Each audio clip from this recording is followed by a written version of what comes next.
सुरक्षा बलों की छवि भी कर रहे दागदार।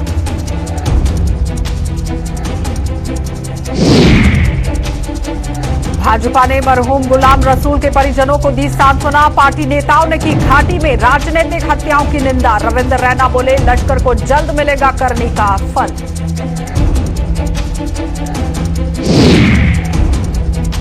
और पैंथर्स पार्टी से रूठे हुए बलवंत सिंह मनकोटिया ने भाजपा से ऑफर आने का दिया संकेत। आने वाले दिनों में होगा दूध का दूध और पानी का पानी।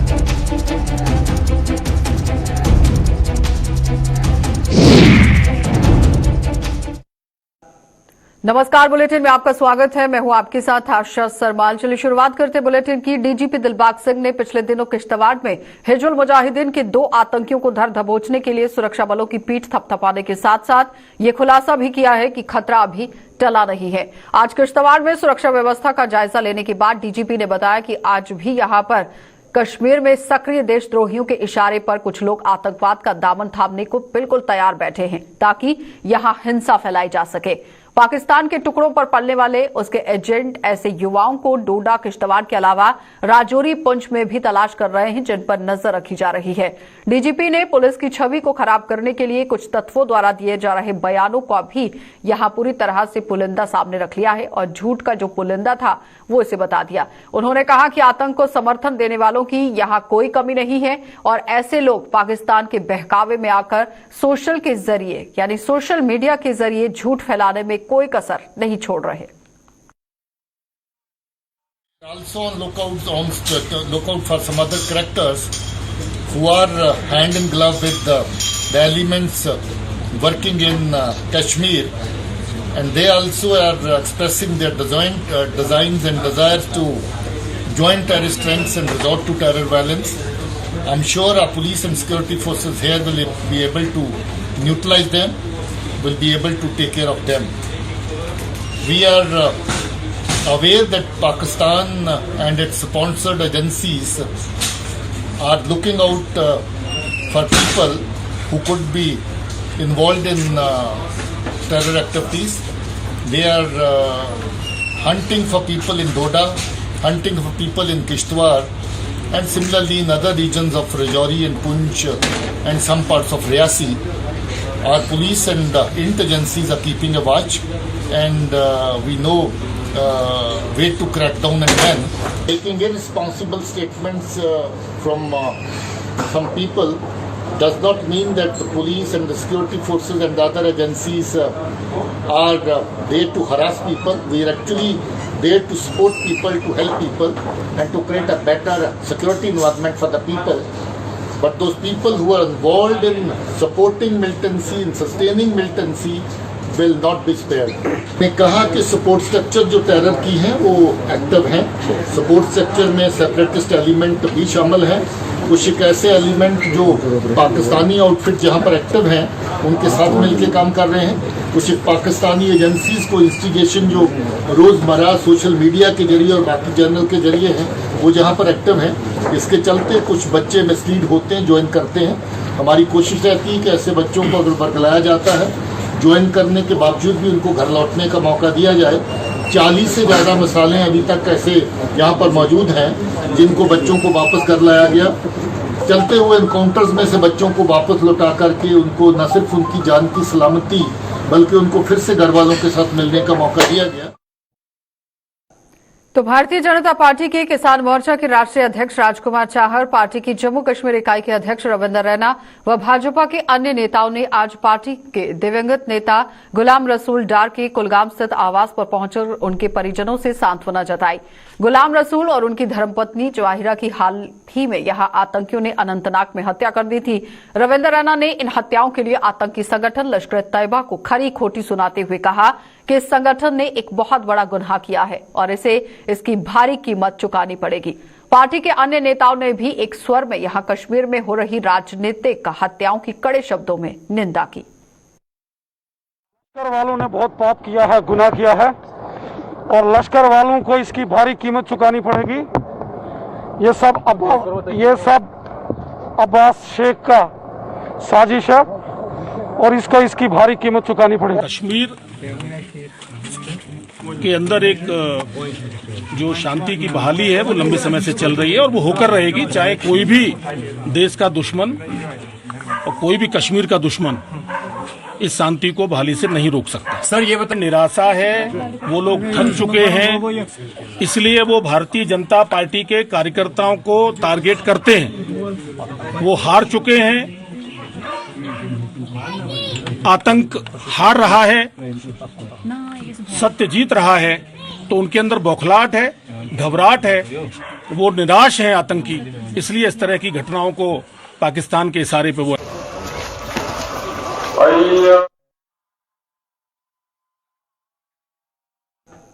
स्वतंत्रता दिवस के मद्देनजर पाकिस्तान द्वारा अंतर्राष्ट्रीय बॉर्डर पर रची जा रही साजिशों पर पानी फेरने की मुहिम में भी तेजी ला दी गई है। इसी कड़ी में आज सांबा सेक्टर में पंगधौर से लेकर राजपुरा की आखिरी गांव तक जम्मू कश्मीर पुलिस के स्पेशल ऑपरेशन ग्रुप, सेना और सीआरपीएफ ने एक बड़ा अभियान चलाकर यहां आईबी के साथ सटे इलाकों में सर्च ऑपरेशन चलाया। वहीं लोगों से भी संदिग्धों या फिर ड्रोन देखे जाने की सूचना नजदीकी चौकी पर दिए जाने का आह्वान किया। खास बात यह रही कि इस अभियान में यहां विलेज डिफेंस कमेटियां और एसओपी नहीं है, ये एसपीओज हैं जो यहां पर शामिल किए गए। अगस्त को मद्देनजर रखते हुए हमने जनरल पूरा डिस्ट्रिक्ट सांबा को खंगाला है, जिसका नंदपुरा एरिया से लेके राजपुरा तक जो बॉर्डर का बेल्ट है जो कोई 40 किलोमीटर का करीब बनता है। इस बेल्ट में जितना भी एरिया आता है वंड और बॉर्डर रोड के बीच का जो 4 किलोमीटर का स्ट्रेच है, यही हमारा टारगेट था और इसको हमने अच्छी तरह से सर्च किया है। अंतर्राष्ट्रीय सीमा पर कई बार ड्रोन गतिविधियां भी देखी गई और स्थानीय लोगों को किस तरह से प्रोत्साहन मिलता है? स्थानीय लोगों को हमने बहुत बार अवेयर किया है, ड्रोन कैसा होता है, उसको मिलने पर किसको इन्फॉर्म करना है और क्या एसओपी फॉलो करनी है, इसके लिए हमने स्थानीय लोगों के साथ बहुत बार बात की है।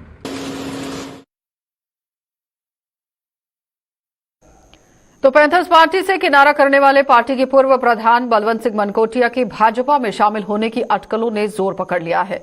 इन अटकलों के अलावा बलवंत सिंह मनकोटिया ने खुद इस ओर इशारा कर दिया है और आने वाले समय में ये अटकलें हकीकत में बदल सकती हैं। उधमपुर में आज अपने समर्थकों के साथ बैठक के बाद हमारे संवाददाता किशोर के साथ खास बातचीत भी उन्होंने की है। इस दौरान मनकोटिया का क्या कुछ कहना था इस पूरे मामले को लेकर, जरा देखिए।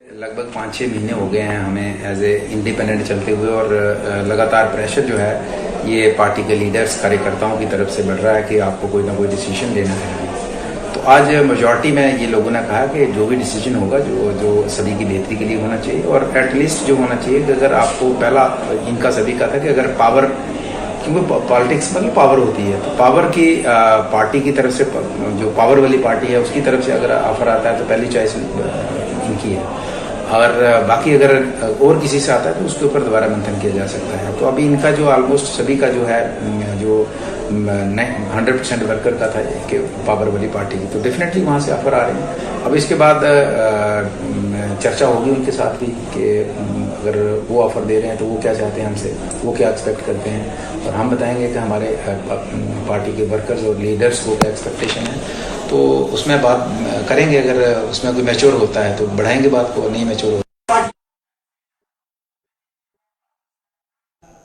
राजौरी के चकली इलाके में बीती देर रात घर में ही मौत के घाट उतारे गए 23 वर्षीय युवक की मौत की जांच जो है वो यहां पर करने की बात कही गई थी और जांच के लिए सिट का गठन कर दिया गया है और सिट की कमांड डीएसपी हेडक्वार्टर राजौरी को दी गई है। इस हत्या के विरोध में सड़कों पर उतरे लोगों को शांत कराने के लिए राजौरी के डीसी राजेश कुमार आज खुद मौके पर पहुंचे और ये ऐलान किया। उन्होंने बताया कि पुलिस ने भी इस पूरे मामले की जांच जल्द पूरी करने की और साथ ही साथ आरोपियों को सलाखों के पीछे धकेलने का वादा किया है। उन्होंने बताया कि पीड़ित परिवार की मदद के लिए भी प्रशासन प्रतिबद्ध है। जो भी वादा इनके साथ किया है वो पक्का होगा, जिसमें हमने कहा है सिट आज ही बनेगी। आईजीपी साहब ने व्हाट्सएप के जरिए मुझे आश्वासन दिलाया है कि इसमें साइंटिफिक लाइंस पे इन्वेस्टिगेशन होगी और कल्प्रिट्स को जल्द से जल्द पकड़ा जाएगा। मैं खुद भी एज ए बतौर डीएम इसको पूरा मॉनिटर करूंगा कि इसमें जो प्रोग्रेस होगी इन्वेस्टिगेशन की वो फेयर इन्वेस्टिगेशन हो और प्रॉम्प्ट हो। इसके अलावा फैमिली चूँकि बहुत गरीब है, सब लोगों ने ये कहा, तो फैमिली के लिए बेस्ट पॉसिबल मेजर्स, अगर बच्चे की कोई एलिजिबल होगा तो उसकी नौकरी का रिलैक्सेशन ऑफ रूल या जो भी होगा, प्लस विक्टिम पॉलिसी स्टेट की होगी, उसके तहत मैं कंपनसेशन दूंगा। इस गम में बच्चा खोया है, पूरे इलाके ने खोया है, ये स्टेट के अगेंस्ट ऑफेंस है, स्टेट ने खोया है बच्चा और नौजवान बच्चा था, इसका गम सबको है, मैं भी इनके गम में शामिल हूँ। लेकिन आज अब मैं आया और मेरी बात लोगों ने सुनी है। अब नेशनल हाईवे जो है खुल गया है, लेकिन मैं आपको यकीन दिलाता हूँ कि ऐसे जैसे अनासर इसके लिए काफ़ी सख्ती से हम निपटेंगे और आप लोगों की मदद से उस तक पहुँचेंगे। और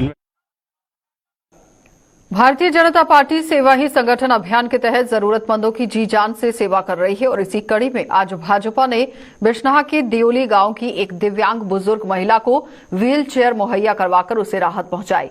भाजपा की जिला आरएसपुरा इकाई के प्रधान हरभजन सिंह व पार्टी के अन्य नेताओं ने कमलेश कुमारी नाम की इस महिला को ये व्हील चेयर सौंपकर उसके चेहरे पर मुस्कान ला दी। इनको ना काफी पहले बर्न हो गए थे, इसी वजह से जल गए थे, तो इनको चलने में दिक्कत हो रही थी, उनको व्हील चेयर की रिक्वायर्ड थी। तो हमने डिपार्टमेंट को लिखा हुआ था, कल उन्होंने हमें मैसेज किया और हमने वहां पे ये लाके जहाँ पे रखी थी आज उन्होंने दे रहे हैं। कमलेश कुमार इनका नाम है, इनके घर वाले का नाम जनक राज है, आर दियोली है। और भारतीय जनता पार्टी हमेशा सेवा है संगठन के माध्यम से अपने परिवारों के साथ, अपने समाज के साथ जहाँ भी उनको कोई दिक्कत होती है हम वहाँ खड़े रहते हैं।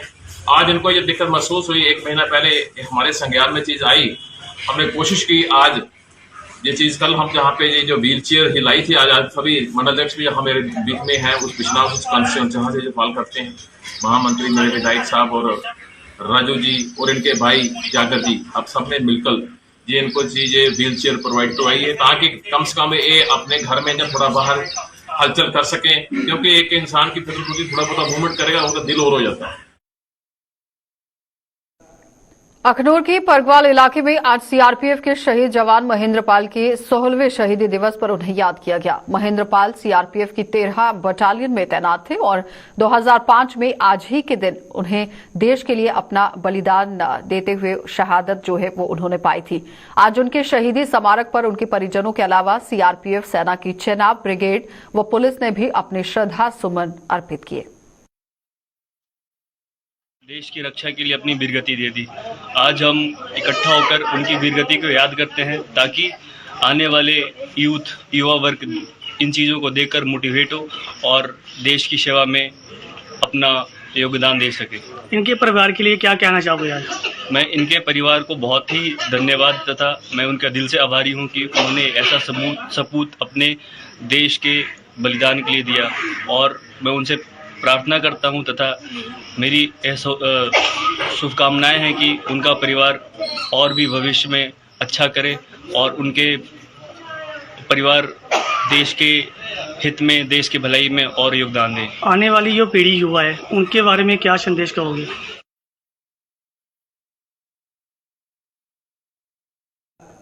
बारामूला के बोनियार इलाके में सेना द्वारा आयोजित वॉलीबॉल टूर्नामेंट में बोनियार की टीम विजयी रही और फाइनल मुकाबले में बोनियार की टीम ने नामला की टीम को हराकर ये खिताब अपने नाम किया था। और इस टूर्नामेंट में कई टीमों ने यहां भाग लिया है और टीमों के खिलाड़ियों ने भी बढ़ चढ़कर अपना भाग लेते हुए इस खेल में अपनी प्रतिभा की जौहर दिखाए। टैलेंट की कोई कमी नहीं है, कूद कूद कर लोगों में टैलेंट भरा हुआ है। हमारे जवानों में जितने भी लोग यहाँ पर खेलने आए थे और आप लोगों ने खुद भी देखा कि कितना टैलेंट है, लेकिन कमी अगर किसी चीज़ की है वो हमारे पास फैसिलिटीज़ नहीं है। यहाँ पे कोई ग्राउंड नहीं है मौजूद और ऑर्गेनाइजिंग बॉडीज़ जो हैं ऑर्गेनाइज नहीं भी हो पा रहा है क्योंकि लोग जो हैं फीस वगैरह एफर्ट नहीं कर पा रहे हैं। तो ये आर्मी ने इस वक्त यहाँ पे ये इनिशिएटिव लिया था तो हम बहुत ही ज़्यादा अप्रिशिएट करते हैं क्योंकि वक्तन फ़ौक्तन हर एक तो चाहता है हम खेलें लेकिन प्लेटफॉर्म उन्हें नहीं मिल रहा है, तो आर्मी की जानिब से जो है ये प्लेटफॉर्म दिया गया। हमारे पास वो इंफ्रास्ट्रक्चर नहीं है, हमारे पास वो अपॉर्चुनिटीज़ नहीं है कि हमारा टैलेंट जो है वो फ्लोरिश करे, वो नरिश हो जाए। तो इस सिलसिले में जो ये टूर्नामेंट्स हो रहे हैं मुझे लगता है कि ये एक अच्छी कड़ी है कि जिससे हम अपना टैलेंट जो है उसको सामने ला सकते हैं, वो टैलेंट जो है आगे जा सकता है। तो ऐसे टूर्नामेंट्स होने चाहिए। डोगरा लॉ कॉलेज के मेधावी छात्रों के लिए आज का दिन बेहद खुशियों भरा रहा और वकालत का पेशा चुन चुके कॉलेज के कई प्रतिभाशाली छात्रों को आज सम्मानित किया गया।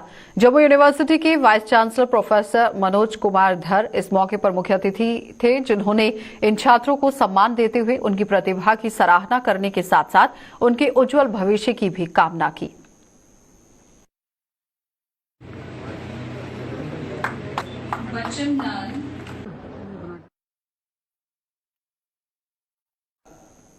सांबा जिले के विजयपुर विधानसभा क्षेत्र के विकास को पंख लग गए हैं और इसी कड़ी में आज विजयपुर के साथ साथ रामगढ़ ब्लॉक में भी कुछ विकास कार्य शुरू करवा दिए गए।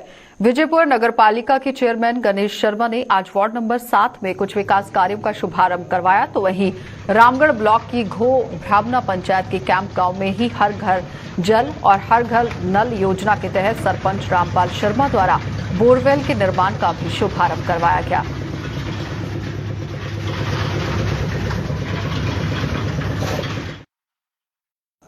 बछलाहा में बीडीसी चेयरमैन सुजीत कुमार और डीडीसी सदस्य धर्मेंद्र कुमार ने यहां कोटली चाड़का गांव में सड़क का काम शुरू करवा दिया है और इस सड़क मार्ग की पिछले काफी समय से बदतर हालत हो चुकी थी और लोगों को आवाजाही के लिए काफी दिक्कतें यहां पर झेलनी पड़ रही थी।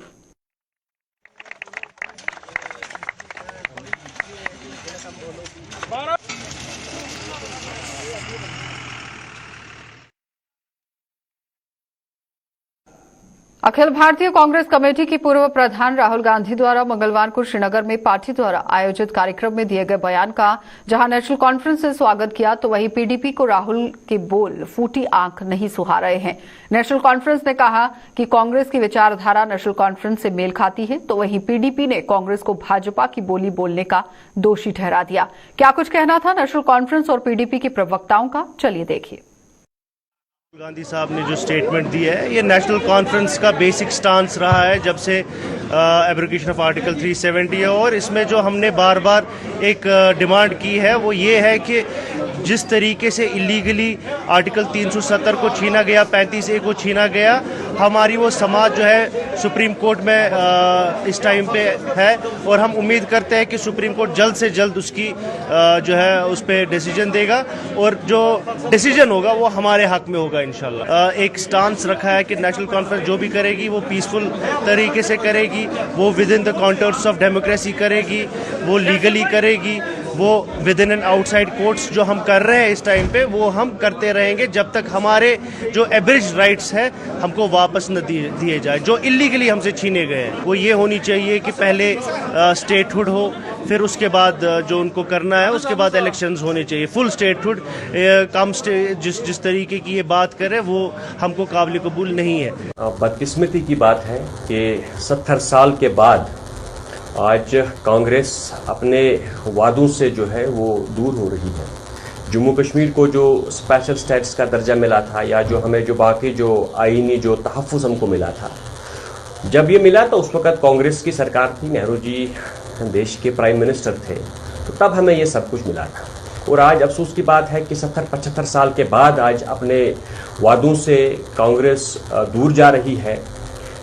जम्मू कश्मीर में जो जब हमारा भारत के साथ हमारा जब इल्हाक हुआ तो उसके बाद जो है इल्हाक के बाद जो प्रोसेस एक चला, आर्टिकल 370 आ गया, उसके बाद दिल्ली एग्रीमेंट हो गया जो पंडित नेहरू जी और शेख साहब के दरमियान हो गया।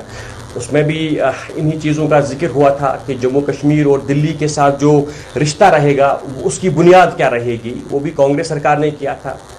उसके बाद जो 75 में जो इंदिरा अब्दुल्ला जो अकॉर्ड हुआ था उसमें भी जिसके बाद में पार्लियामेंट में तौसीक भी उसकी हो गई, वो यही था कि उसमें भी ये वादा था जम्मू कश्मीर के लोगों के साथ कि 370 का जहाँ तक ताल्लुक है 370 को जो है बराबर हम तहफ़्फ़ुज़ फराहम करेंगे। 370 के हवाले से जो है हम मुकम्मल तौर पर जम्मू कश्मीर के लोगों के साथ जो किया गया वादा है वो पूरा हो जाएगा। लेकिन बदकिस्मती से आज 70 साल 75 साल के बाद जो है अब कांग्रेस भी अपने वादों से दूर जा रही है। आज कांग्रेस भी वही बात कर रही है जो शायद बीजेपी कर रही है। तो कश्मीर के बांडीपुरा जिले में एलओसी के साथ सटे गुरेज सेक्टर के तरबल क्षेत्र के जंगलों में आज सुबह सेना द्वारा चलाए गए तलाशी अभियान के दौरान हथियार व गोला बारूद बड़ी मात्रा में यहां बरामद किया गया। सुरक्षा बलों ने इन हथियारों को बरामद कर बड़े आतंकी हमले की साजिश को नाकाम कर दिया है। हथियार बरामद होने के बाद सेना, सीआरपीएफ, एसओजी के जवानों ने आसपास के इलाकों में आतंकियों की तलाश में सर्च ऑपरेशन भी चलाया और हालांकि कोई भी आतंकी पकड़ में नहीं आ सका। दरअसल आज तड़के तरबल इलाके के कुछ लोगों लोगों ने पुलिस को सूचित किया कि उन्होंने जंगलों में कुछ संदिग्ध लोग देखे हैं और सूचना मिलते ही एसओजी, सेना, सीआरपीएफ मौके पर पहुंची और आतंकियों की तलाश शुरू कर दी गई। इस दौरान एक बड़ी चट्टान के नीचे गुफानुमा जगह से ही आतंकियों द्वारा छिपाए गए हथियार व गोला बारूद सुरक्षा बलों के हत्थे लग गए और इस खेप में 3 AK-47 राइफल्स, 2 पिस्टल, 18 ग्रेनेड और AK-47 राइफल्स के 358 राउंड, 212 पिस्टल राउंड और 12 AK मैगजीन और 2 पाउच शामिल थे। आपको यह भी बताते चले कि अपने हर मंसूबे को नाकामयाब होते देख आतंकी अब बौखला गए हैं। वो किसी न किसी तरह से यहां 15 अगस्त से पहले जम्मू व कश्मीर में आतंकी हमले को अंजाम देना चाहते हैं। यही वजह है कि जगह जगह पर हथियार छिपाकर ये आतंकी सुरक्षित जगहों पर पनाह लिए हुए हैं, जबकि इनके लिए काम करने वाले ओवरग्राउंड वर्कर्स इस समय सैन्य शिविरों, बाजारों में सुरक्षा व्यवस्था की जो टोह है वो ले रहे हैं।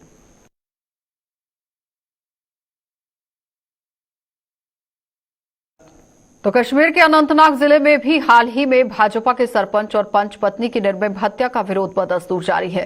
पुंछ में आज भारतीय जनता पार्टी के युवा मोर्चा ने पाकिस्तान के खिलाफ जोरदार प्रदर्शन किया और प्रदर्शन की अगुवाई कर रहे युवा मोर्चा के जिला प्रधान निशु शर्मा ने पाकिस्तान को चेतावनी दी है कि भाजपा का मनोबल उसकी नापाक मंसूबे से गिरने वाला नहीं है। वो जम्मू कश्मीर के साथ साथ लद्दाख में भी आवाम की सेवा में जुटी रहेगी। फर्क पड़ा है, लेकिन फिर भी पाकिस्तान जो अपनी हरकतों से बात नहीं आ रहा है, किसी न किसी तरीके से दहशतगर्द भेजकर हमारे J&K में हमारी कश्मीर को डिस्टर्ब कर रहा है। लेकिन बीजेपी जम्मू डिवीजन में, कश्मीर में, कहीं भी लेह लद्दाख में सक्रिय है, अपना काम शाना बशाना करेगी, एकजुट होकर करेगी और उसे रोकने वाला कोई भी दहशतगर्द नहीं रोक पाएगा। और ज्यादा कुछ नहीं कहना चाहता मैं यही कहना चाहता हूँ, बार बार जो कश्मीर के अंदर मासूम लोगों के कत्लेआम हो रहा है, जितने भी लोग हैं जो देश हित की बात करते हैं उन्हें मारा जा रहा है। कोई बीजेपी की बात करेगा उसे मारा जाए, नेशन की बात करेगा उसे मारा जाए। मैं बार बार यही कहना चाहता हूँ मीडिया के माध्यम से, आज के बाद अगर ऐसी किलिंग हुई तो पाकिस्तान को हिंदुस्तान की तरफ से। डोडा के डीसी विकास शर्मा ने आज विभिन्न सरकारी विभागों के अधिकारियों, म्युनिसिपल कमेटी के सदस्यों व सभासदों को साथ लेकर समूचे कस्बे का दौरा किया। दौरे का मकसद कस्बे के विकास संबंधी जरूरतों का जायजा लेना था और इस दौरान डीसी ने वार्ड्स की बदतर हालत हो चुकी पर पूरी तरह से कड़ा नोटिस लिया है और उसे उसी वक्त तुरंत प्रभाव से विकास कार्य शुरू करवाने के दिशा निर्देश जारी कर दिए। उन्होंने डोडा की ड्रेनेज व्यवस्था, बिजली संबंधी मुद्दे और पार्किंग की समस्या को भी जल्द से जल्द हल करने की जरूरत पर बल दिया। कुछ प्रॉब्लम्स हैं इनिशियली आपके मार्केट में, देखिए जो आपकी पाइपलाइंस हैं उन पाइपलाइंस की और ड्रेनेज की प्रॉपर कोऑर्डिनेशन नहीं हुई है, जिसकी वजह से क्या है कि वहाँ पे ड्रेनेज चौक हो जाती हैं। तो उसके लिए हमने PWD एक्शन और BHE और म्यूनसिपैलिटी को उनको कहा इकट्ठे बैठ के उसका सोल्यूशन एक बार निकालें, सो दैट हमारी जो बरसातों में और नॉर्मल रूटीन में जो क्लीनिंग के लिए दिक्कत आती है वो चीज़ें हमारी रिमूव हो जाएँ। उसके अलावा पूरी जो क्लीनिंगनेस का मसला है, कंस्ट्रेंट्स हैं, म्यूनसिपैलिटी के पास स्टाफ कम है, लेकिन विद इन स्टाफ भी ऑप्टिमली यूटिलाइज हो, उनके अच्छे तरीके से काम हो। 2-3 चीज़ें मैंने उनको सजेस्ट की हैं। एक तो कुछ 1-2 वार्ड में आप पायलट प्रोजेक्ट के तौर पर देखें, नाइट स्कैवेंजिंग शुरू हो जाए। जनरल पब्लिक चाहे वो क्लीनिनेस का मसला हो चाहे ट्रैफिक का मसला हो, उसमें उनको मेरी अपील है उन सभी से वो कॉपरेट करें। अगर सभी योगदान देंगे तो हमारी ये जो ट्रैफिक की प्रॉब्लम है सुलझ सकती है। काफ़ी सारे एरियाज आइडेंटिफाई किए हैं ARTO साहब ने और म्यूनसिपल एरिया वालों ने, जिसके लिए पार्किंग, प्राइवेट पार्किंग के लिए लोग हैं। उसके लिए इनको कहा कि उनके फुल यूटिलाइजेशन करें। जिन जिन लोगों ने उनके साथ टाई अप किया है वो वहाँ पे गाड़ियाँ लगाएं, ताकि हमारे पास रोड्स पे जो गाड़ी लगाने की टेंडेंसी है वो ख़त्म हो चुके। चलिए, बुलेटिन में फिलहाल इतना ही। देश और दुनिया की खबरों के लिए आप बने रहिए हमारे साथ।